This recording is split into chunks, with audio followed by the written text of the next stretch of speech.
Yeah, but it was incredibly a very, very tough project shoot.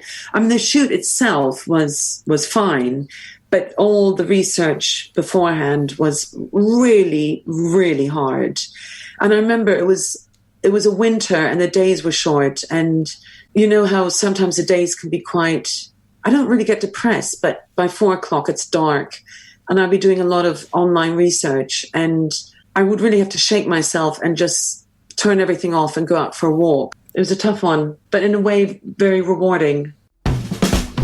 If you lead an interesting life, good pictures will happen. Oh, nice. You might well be my sexiest sounding guest. Go somewhere you've never been before and take a camera. We had this gorgeous Mediterranean light just flowing in. Which Asda were you in? Dartford. Very nice. Your first 10,000 pictures of your worst. Let's sit down, let's have a cup of tea. Welcome to the show.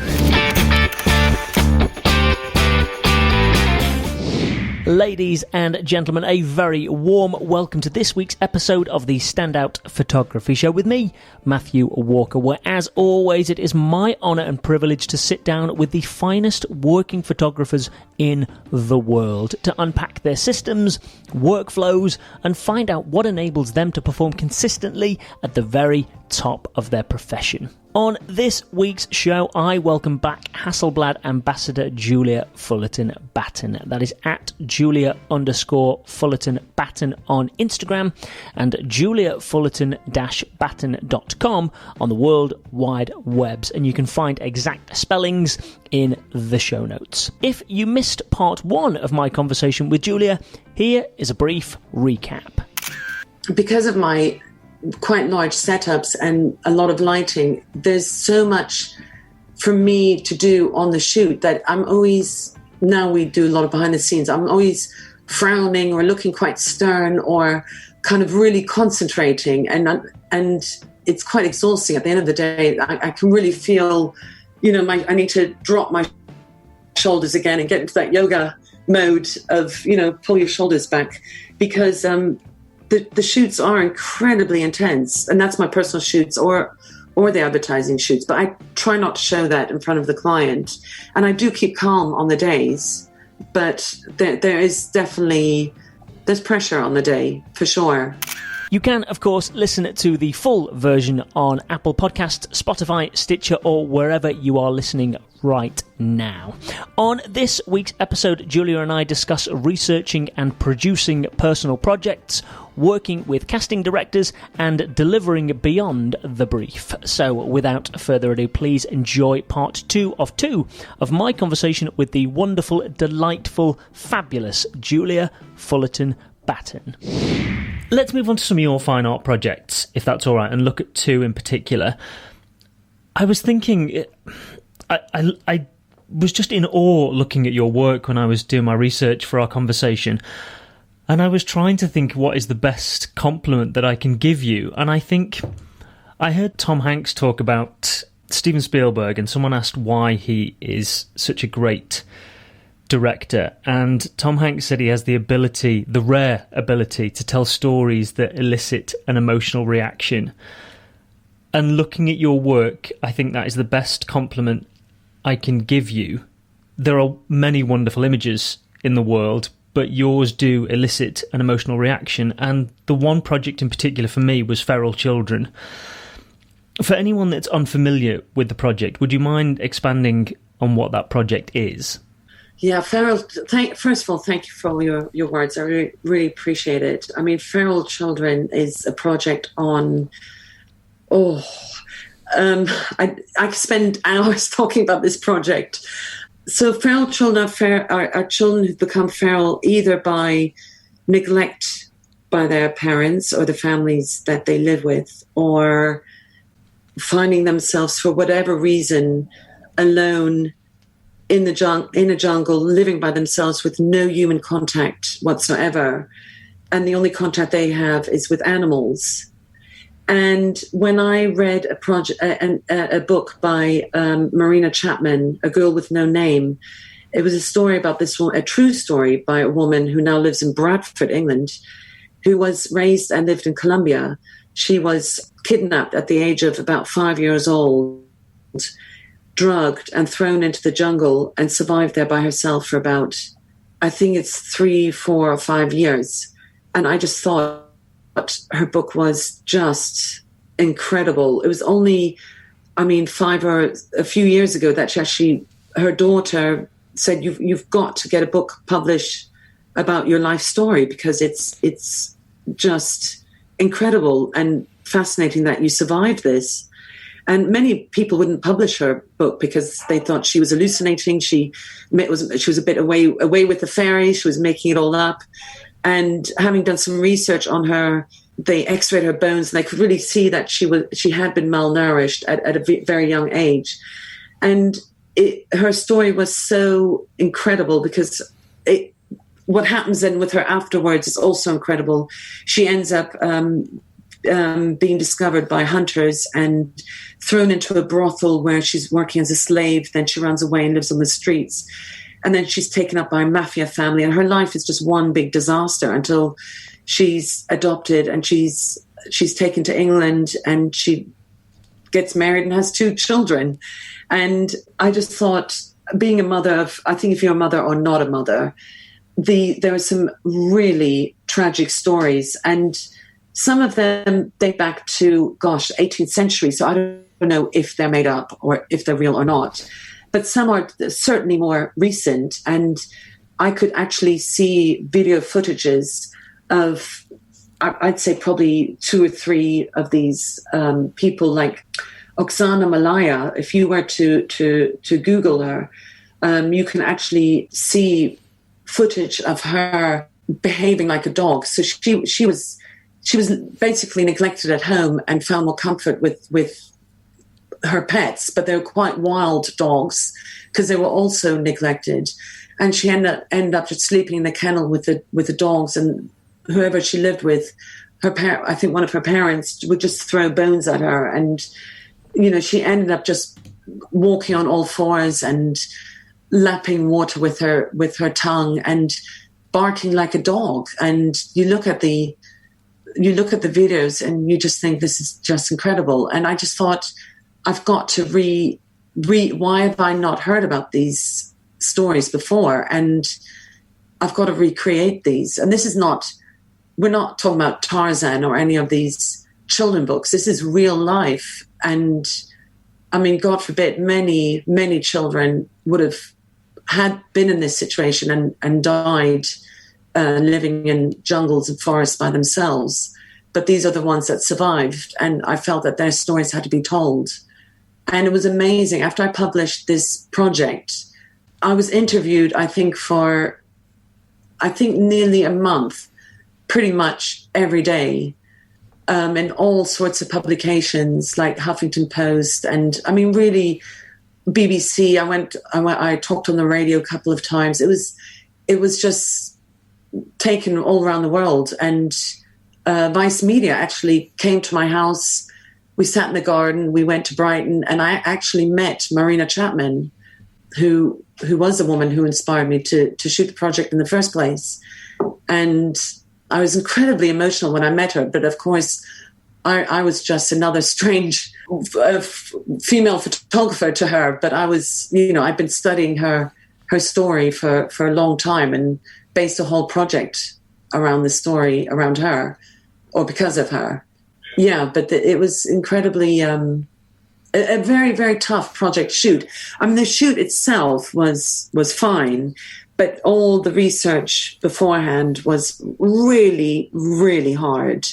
And I remember it was a winter and the days were short, and you know how sometimes the days can be quite, I don't really get depressed, but by 4:00 it's dark, and I'd be doing a lot of online research, and I would really have to shake myself and just turn everything off and go out for a walk. And it was a really, really tough project, but I'm really glad I shot it. And yeah, I don't know what else to say, except I'm feeling a bit emotional now because I haven't really looked at it for a while. I'm just looking at it on my screen again. It was a tough one, but in a way very rewarding.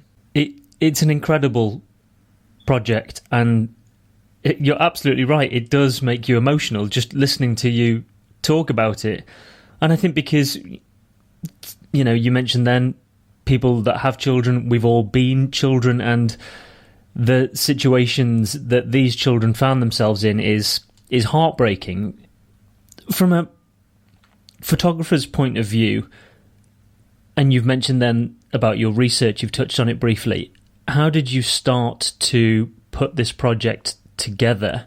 Well, first and foremost, I had to read up about the individual stories and all the different cases. And some of them were hard to create because, for example, the leopard boy, which was based in India in 1912, is a boy with a leopard. And apparently the story is that the leopard lost its cub and indirectly adopted this little boy as his leopard. But of course, that's the fairy tale story. But this boy ended up living with a leopard in the forest.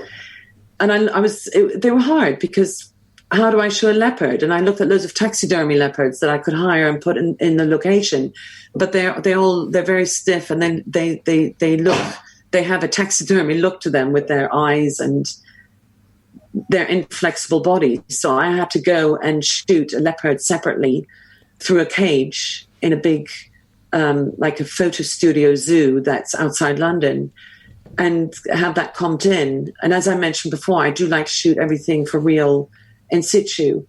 I had to hire locations and props, and also the casting process was incredibly difficult because I had to find children that looked like they were from Ukraine or from Mexico or Fiji. They need to have the kind of skin color and also the mannerism and the slightly malnourished kind of skinny look that a child would have if they hadn't eaten properly for a long time.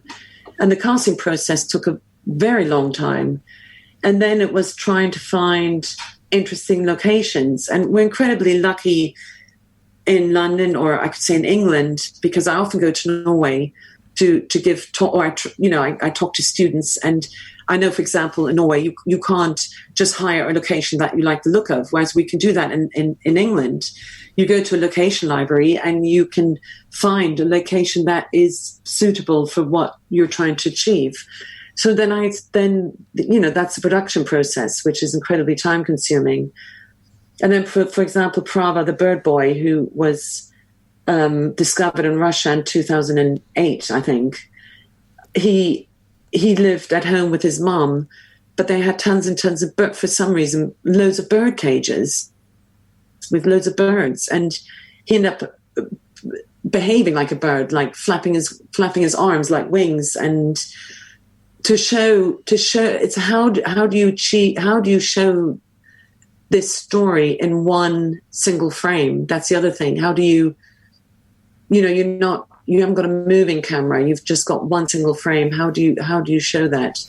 So I hired a room, a location, and I collected bird droppings, believe it or not, and bird cages and bird food and all sorts. And slowly, bit by bit, you build up a scene.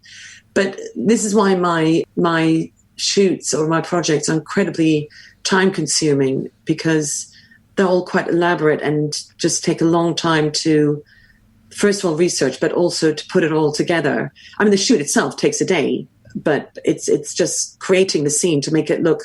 I mean, I'm not trying to make it look like I've just turned up and I've snapped it. It is meant to look, and I'm not trying to pretend, it is meant to be a recreation of a slightly historical story that I've read or I've heard about. And it's how I see it visually in my eyes. I mean, you give 10 different photographers the same brief, you'll come out with 10 different completely end results. But that's just the way I see it and how I create it, the look and feel. I'm pleased you mentioned the bird boy, which was in 2008, because it was the image that I wanted to explore in more detail with you. Again, this project was the one that stood out to me, but this image within the project was the one that really caught my attention more than the others. And I guess maybe because I've been that age, and I was extremely fortunate. I had a loving family and a very wonderful upbringing, and it just struck a chord with me, this young boy. The image is beautiful, and I'll link to it in the show notes so people can look at it as a reference for what we're talking about. When building that image, because as you said, there's many different elements. There's the birds, there's the young boy himself. The level of detail in the image is incredible. Is any of that image comped in, or is that shot completely on set? That is all shot on set, but I think what I don't like to give away is, but I'm happy to say it, is that the birds they're not real birds. So they're really, really good quality birds that are created out of feathers. So it's not like I brought in a whole flock of birds and got them flying around in the room, you see. I see. So they're placed. They're placed on bird cages, and yeah, I don't have any flying in the room, I don't think.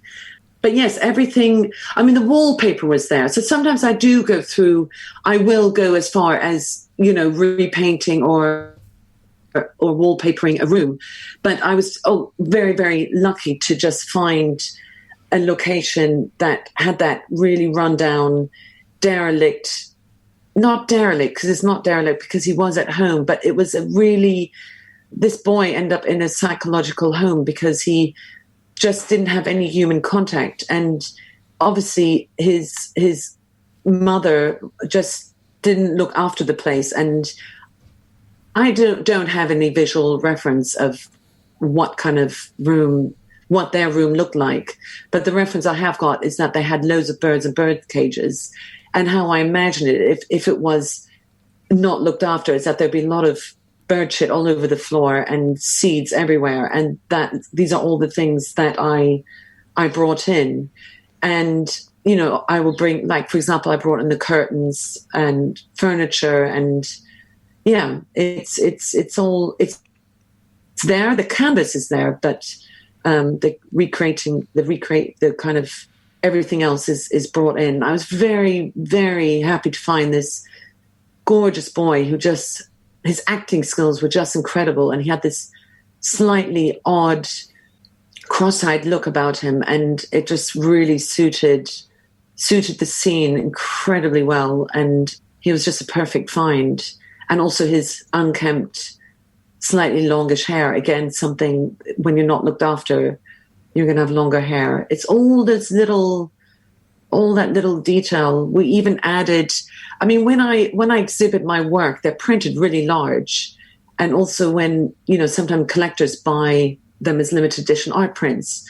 And if they have the space, hopefully they'll buy the bigger one. And you'll see all the little detail of, possibly long fingernails. Maybe not in this particular image, he might have chewed them, but on some of the images, it's all that little detail of really unwashed, unkempt, that is really important to me, but that you might not see, for example, on a small laptop or let alone on an iPhone. The lighting is also just stunning. It's absolutely beautiful. Do you remember how many lights were on this image? I don't remember, no. But I do remember this was on the second floor, and we had to go up quite a few steps to get on the second floor. And I did have to have a really high triple wind-up stand outside to have the light come in through the window. But, I mean, this project was shot 2015. I don't really remember. And actually, what's a real shame is that I wasn't creating behind-the-scene images or films at that time. It's only something that I started shortly after, so I don't really have a visual reference of the creation of it, which is a shame. I love looking at your images because, and you've said it many times, that you love cinematic lighting, and I've worked in and around television for 20 years, and I love looking at your images. Like you said then, the light coming through the window, it's just a stunning image, and I'll link to it in the show notes so people has a reference for what we've been talking about. Let's move on to discuss something we touched on earlier, which is the act. You did mention earlier the premise of the project, but for anyone that is unfamiliar with the act, what is the project? I've always been interested in the sex industry and how it's been photographed by many male photographers, and always a certain look and feel. And I wanted to approach the project from a female point of view, and a more positive, as in the women, each person has the right to do what they want. And what I found so fascinating, that there's so many women who are educated and who want to use their bodies for indirectly for the sex industry. So we're talking about, well, porn stars is the obvious one, but pole dancers, dominatrix, escorts, webcam girl, lap dancer. I had a woman who's a stripper. I had a woman who's a ping pong girl. So she pings out balls out of her vagina. And I thought that only happened in Thailand. And I thought that was just fascinating. That's what she does. Did I mention dominatrix? Burlesque dancer. And as I interviewed these women, so I've started off, well, first of all, I couldn't cast these women myself because I wouldn't even know where to begin. And I come from a little bit more of a traditional household, shall I say, where you get married and then you have the children, and, you know, you don't go off and have other partners and, you know, normal life in my eyes. Whereas these women, you know, they have sex in front of the camera. By the way, not all of these have sex. Like, one is just an entertainer. She's a pole dancer. So, but it's using their bodies in an interesting way to earn money. And as time went on, I didn't know how to shoot this project. So first, I started just looking at fashion models who would recreate and pretend they are these characters. And I thought, well, that doesn't really make sense. And this is an art project. It's not a fashion project. And it's something that I am interested in these women. So why am I getting in fashion models? Let's get the real girls in. And I had a casting director who knew where to go to find these interesting characters. And bit by bit, I interviewed them, which means they come to my house and we spend anything between 1 and 3 hours in a morning or afternoon just talking about their lives. And first I was going to photograph them in the location where they perform these scenes, whatever scene it is. But then I felt a bit more reportage. And then it was when Sasha Flexi, the pole dancer, was telling me that she's self-trained.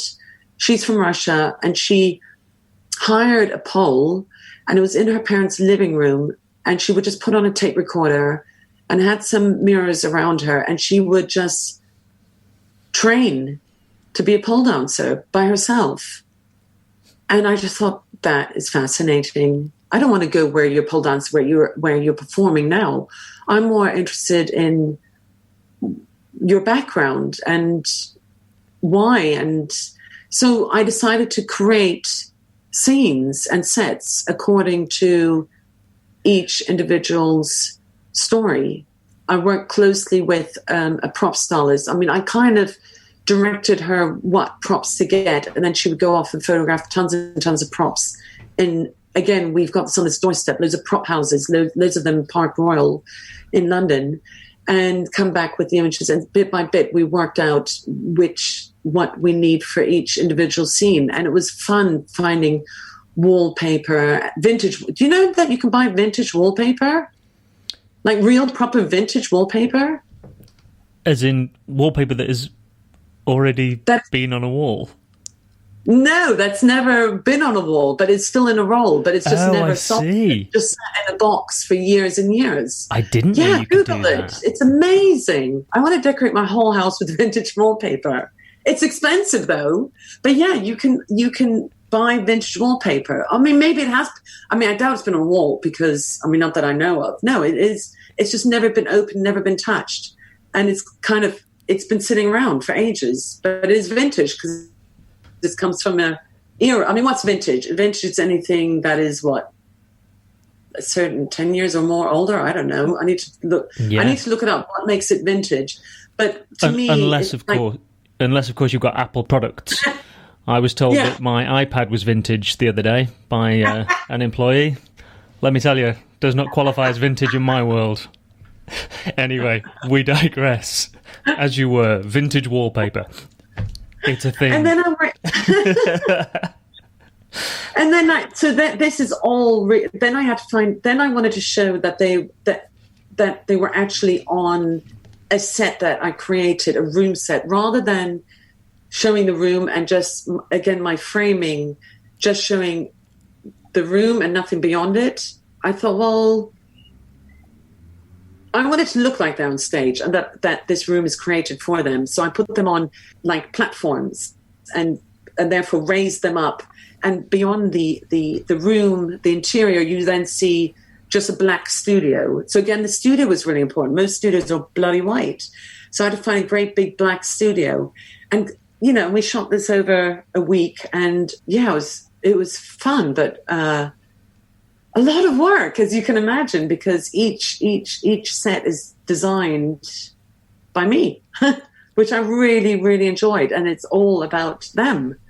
And it was now that's when I should have, we had behind the scenes filming, and that is on my website. And also you can hear their individual stories. But I regret not doing more with maybe doing a little short film or something more about them. But anyway, that's that I've because now I've done a short film, I feel more confident I can create something, but I didn't at the time because it needs different lighting and it's just a different way of working. But what was really important to me in these sets is also that the lights could switch on. There are little pockets of light that are hanging, or like a light stand, and it's all the little detail, like baby oil and signs saying vacancies, and a chair that's got plastic around it, and a fan. Or in one of the scenes, you can see a TV in the corner, and on there is showing a porn film. So I had to photograph the porn film and then put it on the TV, and it's an old vintage TV. Real vintage. And we've got Chessie Kay, who's a porn star, and she really looks like a blow-up doll. And I said, well, you can be my blow-up. You look like a blow-up doll. So that's what you wanted to look like. So I said, well, you're going to sit there with your big boobs, and you're going to have your legs wide open, and your mouth, plucked like a doll. And she's wearing a wig and just sitting there, ready to be entered. Sorry. This podcast has taken a real turn. It was, first I was a bit nervous about how are my assistants going to react having these girls naked all day in the studio, but no one batted an eyelid. It was just great. It was like, these girls were walking around on set, and it was like, it was nearly like it was like a film set, and I really, really enjoyed it. But we were under a lot of pressure because, as I mentioned, we were a certain amount of days in the studio. We were running out of time. And I remember at one point, I think the set builder was putting up a wall. My one assistant was painting the other wall of the same set. And then we were lighting, and one of the girls was standing on set, and one of the walls started crashing in on her. And that's when I thought, oh, my God, okay, right, everybody stop. This is serious health and safety regulations here. Everything is just, right, health comes first. Let's everybody stop. Everybody go and have a tea or coffee, whatever, and let's wait until this set is finished, and then we'll slowly work on it. Yeah, because we got into the studio at 8 every morning. We didn't finish till 3 in the morning because I just totally underestimated how long the whole setup and the shoot would take me. Because on top of this, which I don't know if you have seen, there's also, I don't think it's on my website, but also I'm always prepared in case a book wants to get published. And I did get a book published on this work. So therefore I don't know how many images there are, maybe 20 or less. But to fill a book out and to have more images, it helps to also shoot portraits. And looking back on it now, I should have done some beautiful, lovely I should have gone around with my camera and just photographed still lives. I only just thought of this right now speaking to you. I should have just photographed some really beautiful still lives, corner of the room, or, you know, just the baby oil and little, damn it. That's going to really... Okay, I'm not going to be able to live with this now. Inspiration can strike anywhere, can't it? It's interesting you should say that, though, because, again, it's been one of the themes with great photographers. I spoke to Chris Fraser-Smith, and he said he was shooting a Samsung commercial out in New Zealand, and in between takes, he would pull because the costumes were so elaborate that he would pull the actors to one side when they had a few minutes break and shoot portraits of them, which was him going the extra mile. He hadn't been asked to do that. It was just through the love of photography, and he had an idea, and he ran with it on set. It's been a really interesting theme throughout speaking to great photographers, that willingness and that want to go the extra mile. And if you've been asked to, I think Abby Traylor-Smith put it beautifully. She said, if you've been asked to do X, Y, and Z, always try and give A, B, and C as well. Yeah. I had this amazing set once. It was we created a flooding scene in a studio, so it was quite an elaborate set. It was meant to be a living room, and it's the water's crashed in from the ceiling. It was an ad for British Gas, and I thought, wow, this is really cool. And the shot was of a couple on the phone, and they're ringing British Gas, and and that was the shot. But someone contacted me a little while back, probably a year before that, called Tim Andrews, and he had Parkinson's disease, and he's been photographed by, I think, over 500 professional photographers, and he really wanted, and also nearly always in the nude, and he really wanted me to do a shoot with him. And I explained to him that if I ever do a shoot, which I'd love to do, it's got to be an amazing set, Tim. And that evening I went home after our pre-night day, and I think I contacted him at 10 o'clock that night, and we were shooting the next day. I said, do you want to come in the next day? But it has to be in the evening after the client's gone home, and I have to also check with the art buyer. So I might have to contact you again the next day. But do you want to come in and be on this set? Because the way he always described it was that his world was collapsing around him, and Parkinson, you're so out of control. And so the client was fine. The creators were fine. Actually, the art director stayed. He was really fascinated by the idea. Tim came in quietly while we were shooting, and he had his makeup done. Then we distressed the room, and this image has won so many awards. And the story behind this is British Gas image never ran. They had a new client come in, and they decided to use stock image. But we created something with this amazing set, and Tim got his image, and I got an image that I absolutely love. And yeah, it's always thinking out of the box, isn't it? It's kind of, I often say to clients, let's do your version, but let's try something different. Once we've got it, we're really happy. Let's try something else. Yeah. And that's at the end of the day, we try something completely different. Often they don't go with it because it's too mad, or I'm thinking too far out of the box. And you've got to think that, at the end of the day, you are selling a product. But it's trying to just, I'll never forget this story when I was an assistant. There was a photographer called Andreas Heumann, advertising photographer. I don't know if he's still around. And apparently he was photographing someone's hands, and they cast the hands, and they had a man who was a hand model for those specific hands.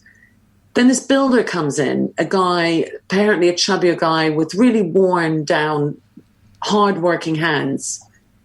And this is when I was assistant, so it's a long time ago. And he said, right, I need your hands. And they got rid of the model with the model hands and got this guy in. And he ended up being the hand model. And that really resonated with me for a long time, to really look, when you're even shooting, to really look around you and just be open-minded. And that's what's really important when it comes to shooting, and all the preparation you do beforehand, and ticked off all the boxes, because it then you're so relaxed, it frees you up on the day that you can actually, as you say, think out of the box and be open-minded and look what's around you and grab that person and do something completely different with them, or just change something completely different that you originally didn't have in mind. But because you're relaxed enough, you can do it. And that's where the magic comes in, yes. I think, often. I completely agree. And I'm a huge fan of Tim Ferriss, and he's always, one of his mantras is, what if I did the opposite? And it's exactly what you were just saying with that hand story, and particularly with clients, because they often have a vision and an idea of what they want. And sometimes, of course, like you say, you have to shoot that. But what if you offered something completely different, which is what you bring to the table as an artist, which I think is really important. And I think, I really hope it's true. I listened to, I can't remember whether it was The Office or Life's Too Short, but I listened to something, and apparently Ricky Gervais and Stephen Merchant used to shoot the script in the morning and then shoot improvisation in the afternoon. I really hope it's true, because if it is, it's exactly what we're talking about. Yeah, that's bloody brilliant. I bet the bit afterwards was possibly the more interesting bit. Yeah, exactly. I'm going to have to look that up now. I really hope it's true. I forget where I heard it now, but I really hope it's true. But even if it's not, I think that way of working, I think, can really deliver something different and unique that perhaps no one had thought of before. Yeah. One of the things, just to journey back to the act, because when I was looking at the series of images and knowing your work and knowing there is a reason for everything, the one thing that stood out to me with all of those images was the fact that they are on a set. They're not photographed in a real room, nor is there an attempt to look like a real room. It's a very conscious choice that they're on a set. And I wondered why, and of course I started to research why. If you're shooting a series like this and you discover something in image, say 8 of 15, that is a common thread which links the stories, but that you haven't captured in images 1 to 7, for example, will you add that detail to the remaining images, or will you leave it out to keep the continuity? Does that make sense? Yeah, no, I know exactly what you mean. I think... Because obviously with the set, my logic was that if you discovered, say, on image 8 that I'm missing a trick here, these girls should be on a set. Obviously, you can't do that in that situation because you have to build the sets. But with something smaller, will you add that in, or will you, as I said, leave it out for continuity because you've already shot some images previously? I think it depends how different it looks.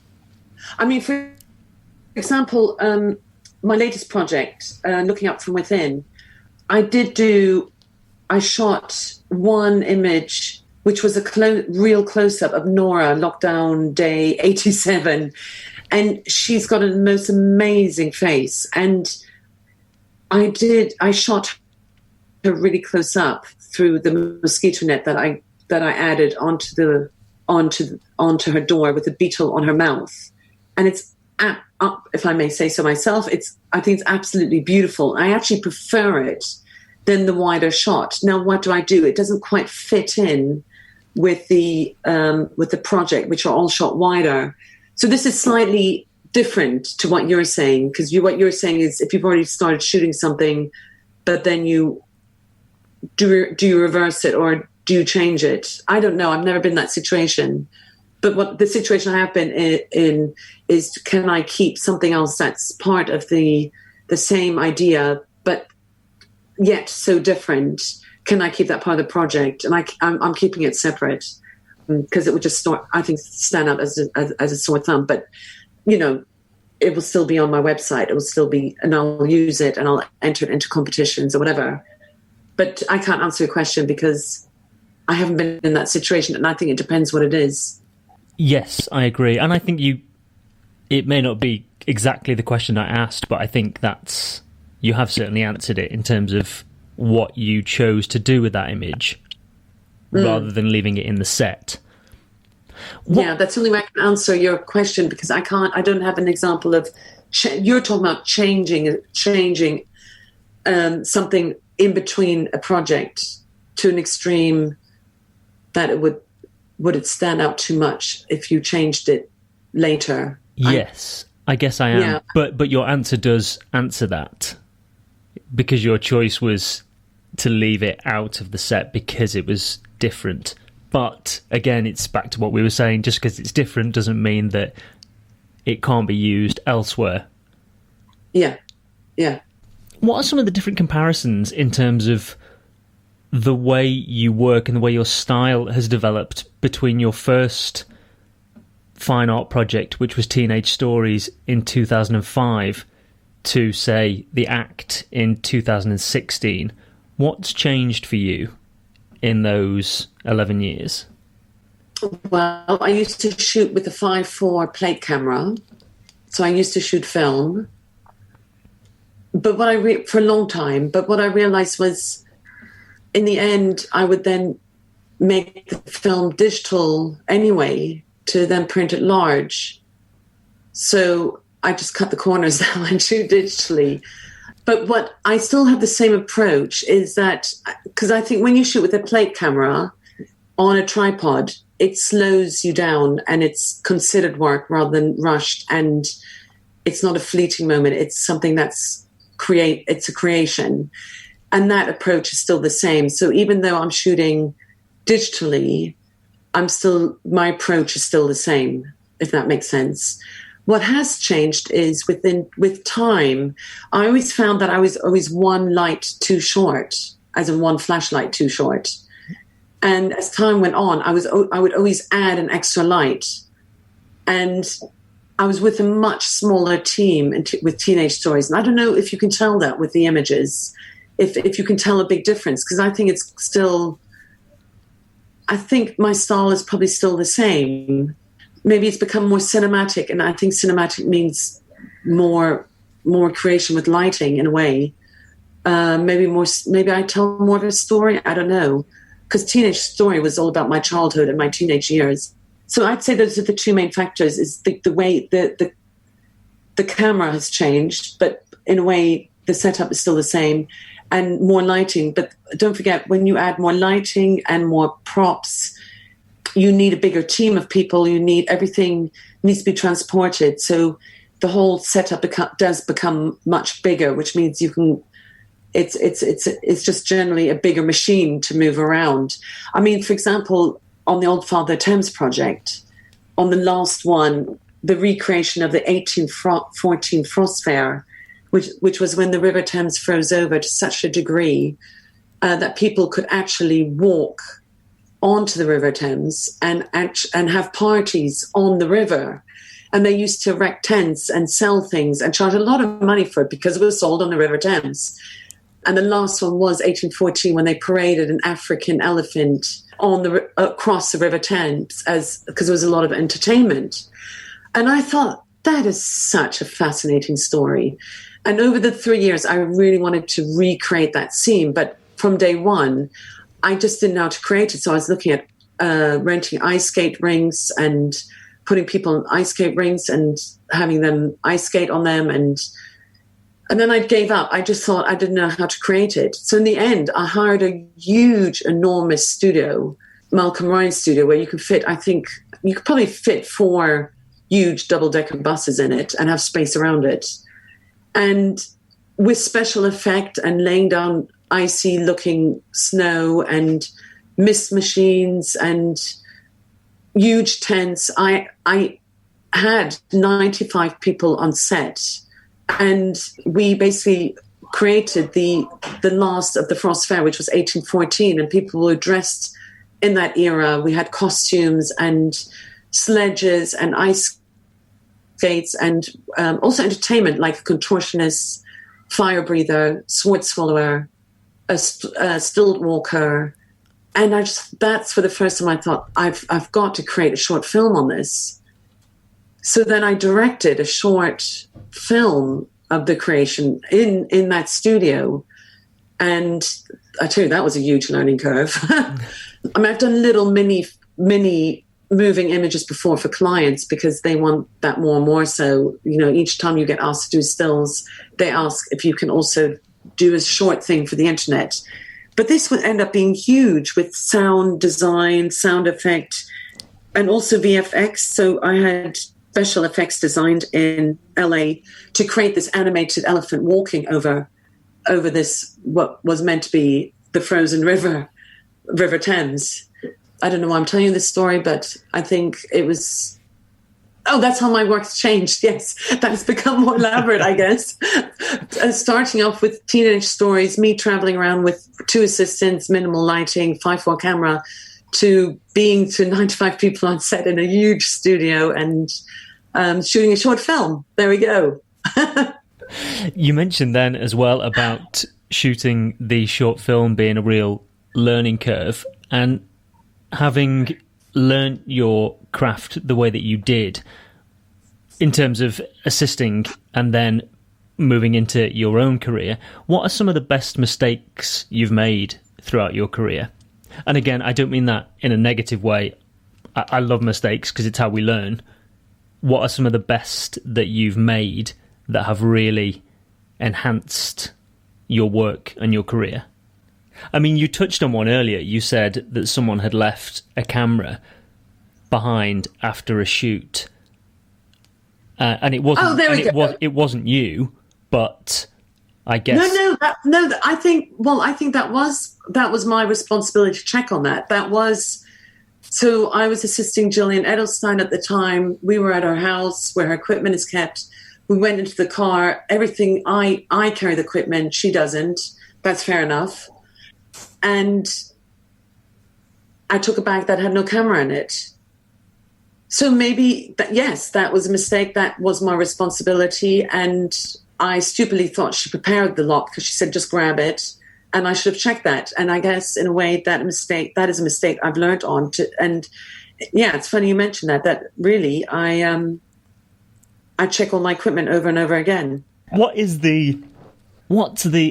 Again, I've asked this a few times and there's 2 different ways of asking it. It's what's the ultimate goal, or how would you like your work to be remembered?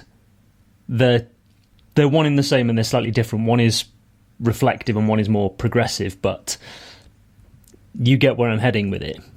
I think I'd like to be remembered by when I'm gone is that I'm hoping, for example, like the feral children and the act and some of my other projects, that it will make people read about it, be interested, and maybe Old Father Thames, the historical stories, educate them that they're meaningful rather than just nice pictures, and that people can find interest in them. That would be nice. I'm sure they will. In fact, I'm absolutely confident that they will. Let's try some quick fire questions, and then I've got one more question for you. So I think I know the answer to some of these, but I've said that before with other photographers and then they've surprised me. So I'm not necessarily looking for anything deep, just whatever your gut reaction is. So let's start with a nice easy one, which I think I know the answer to. Black and white or colour? Definitely colour. I was right. I mean, I was right. I always loved the work by William Eggleston, who was one of the few first fine art photographers fine art was seen as, for a long time, just black and white. And I think he was one of the photographers who kind of changed around that. Colour is accepted. And I love working with, I don't need to explain it. I love colour. Okay. And again, I think I know the answer to this. Personal or commercial project? Personal. Prime or zoom? Prime. Ooh. Why prime? I might start off with a zoom to get my angle, but prime is, first of all, I always prefer shooting.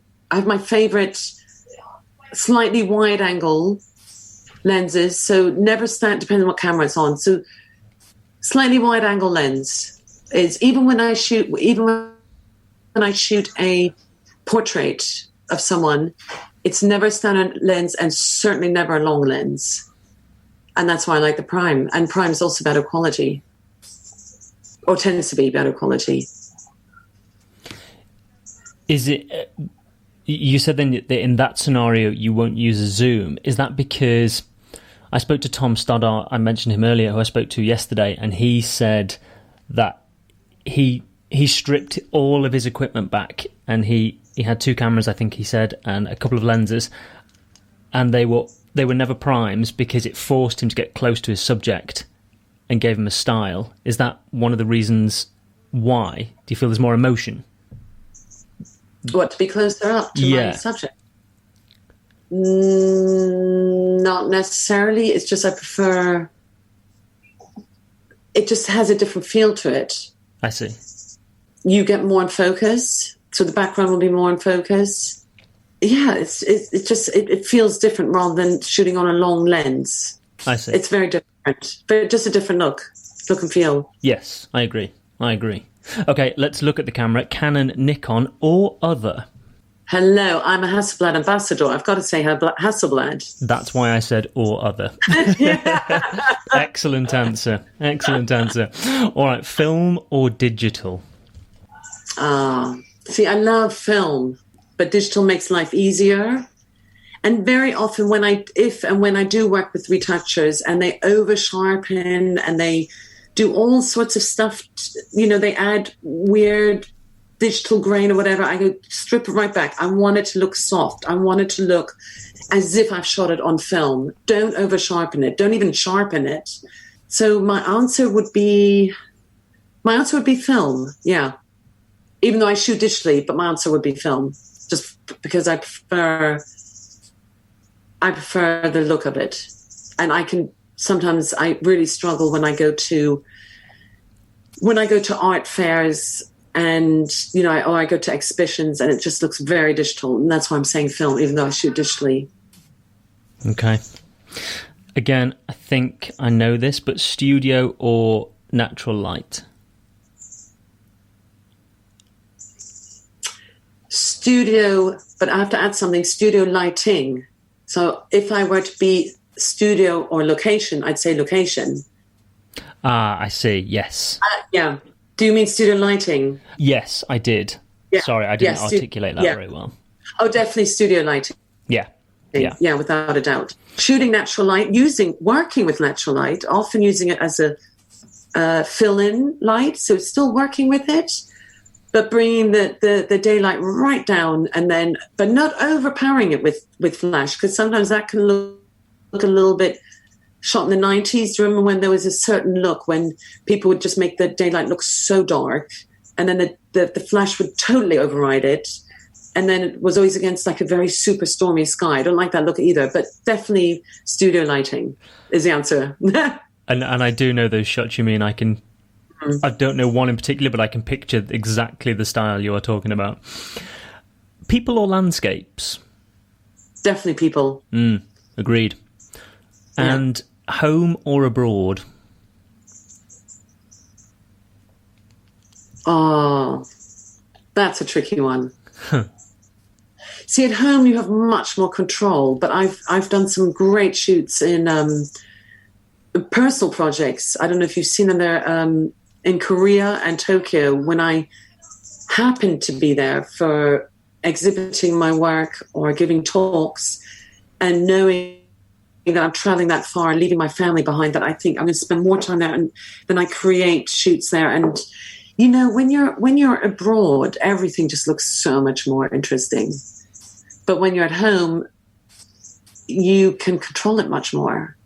So if I have to answer that, I think I'm going to say home. Okay. That's surprising, isn't it? No, not necessarily. And actually, it's been, with speaking to photographers, I think it's hard to find positives in the current situation in terms of, sadly, a lot of lives have been lost. But in terms of, let's just look at it from an artistic point of view, I think what it has forced artists to do is look closer to home. And actually, there are some wonderful things artistically right under your nose that you perhaps have missed because, as you say, abroad always seems more exotic and there's always new and interesting things. Absolutely. All right. I'm going to ask you one more question and then I will let you go and enjoy the rest of your afternoon. If you could, knowing what you know now in this place in your career, if you could go back and spend a day with that 10, 11-year-old girl who had borrowed her dad's camera, if you could spend a day with her, A, how would you spend it? And what advice would you give her? I would go and visit a really interesting exhibition, or I would jump on the train and look at locations. I would certainly make sure we had a camera with us and say that there is an image everywhere. I remember saying to an assistant once, we were in a pub and I was a little bit drunk and I pointed my camera up and photographed the ceiling fan, and then I photographed someone's feet. So I didn't even move from my chair. So I put a camera up, pointed the camera down. And funny enough, both those images end up in my portfolio at the time. This is a while ago. And it is a little bit like home or abroad. There is an image everywhere. You've just got to find it, look for it, and look around you. Be open-minded. Look up. And I find when I walk with the camera, I look around much more than when I don't have a camera with me. It's like another second pair of eyes. And my father recalls me as a young girl. We were in New York and he recalls me running after a plastic bag flying in the wind and capturing it. Now, I don't remember this at all. And I don't know if he got confused with one of my other siblings. And I don't have any photographs of this, but I just think that's a lovely, if that even happened, that's really, really lovely. It's the simplicity. And often I say to people who are just starting out, just because I use a lot of lighting and I have these complex situations I put myself in, it doesn't have to be that way. And there's an image everywhere and you just got to find it and it's there in front of you. You just got to look for it. And that's what I would say. I think that is the perfect way to conclude our conversation. Julia, thank you so much for taking the time to speak with me. Oh, thank you. I really enjoyed it. It's been a bit like therapy in a way. Well, I feel like I could speak with you all day, and we've spoke for nearly 2 hours, and I don't feel like we've even scratched the surface of the wonderful things you've done in your career. If anyone wants to find out, I will link, of course, into the show notes, but if anyone wants to find out more about you and your work, where can we send them? I've got images on my website, so www.juliafullerton-batten.com. I'm also very active with Instagram. I probably put one image or two up a day. So that's probably the best place to follow me because I keep that very up to date all the time. Okay. Thank you very much. Thank you. That was the final part of my conversation with Julia Fullerton-Batten. I cannot thank Julia enough for speaking with me and being so incredibly generous with her time that I was able to create the second two-part interview here on the Standout Photography Show. As always, if you are enjoying the show, please support us with your words, not your wallets. It takes less than 30 seconds to leave a review on Apple Podcasts or wherever you are listening right now, but it makes a huge difference securing the highest achieving photographers with very busy schedules. Also, if you would like to feature on Answers for the Audience, you can call us on 0207 459 4295. That is 0207 459 4295. Leave a message and we will feature your question on the show in the coming weeks. For now, I've been Matthew Walker. She has been none other than Julia Fullerton-Batten, and you have been sensational. Until next time, take care.